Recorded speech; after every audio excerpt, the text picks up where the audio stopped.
আমি ওর প্রেমিক না, ওর সাথে আমার কোনো সম্পর্ক নেই। আমার একটা পরিচয় আছে, আমি একজন ফটোগ্রাফার। গত 3 দিন আগে ওর সাথে একটা ঘটনা ঘটেছে, খুব বাজে। সেটা হলো যে ও একজনকে ভালোবাসতো এবং সে ভালোবাসার মানুষের জন্য আসলে পালিয়ে গিয়েছে, কিন্তু দুর্ভাগ্যবশত ওর ভালোবাসার মানুষটি ওর সাথে অন্যায় করেছে, ওকে ছেড়ে চলে গেছে। আসেইনি, একা দাঁড়িয়েছিল সেই মানুষটির জন্য। এবং ওই সিচুয়েশনে গত 3 দিন ও আমি ওনাদের বাসায় ছিলাম। ওনার বাবা মা আমাকে নিজের মেয়ের মতো করে রেখেছিলেন।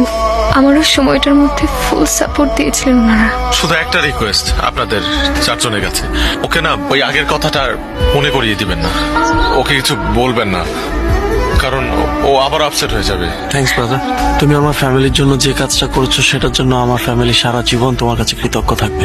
গত 3টা দিন আমাদের ফ্যামিলির উপর দিয়ে কি গেছে সেটা আমরা ছাড়া কেউ জানে না। তুমি না থাকলে জিনিসটা হয়তো আরো খারাপ হতে পারত। এটা তোমার বাসা মনে করবা, তুমি আজকে থেকে আমার পরিবারেরই একটা অংশ।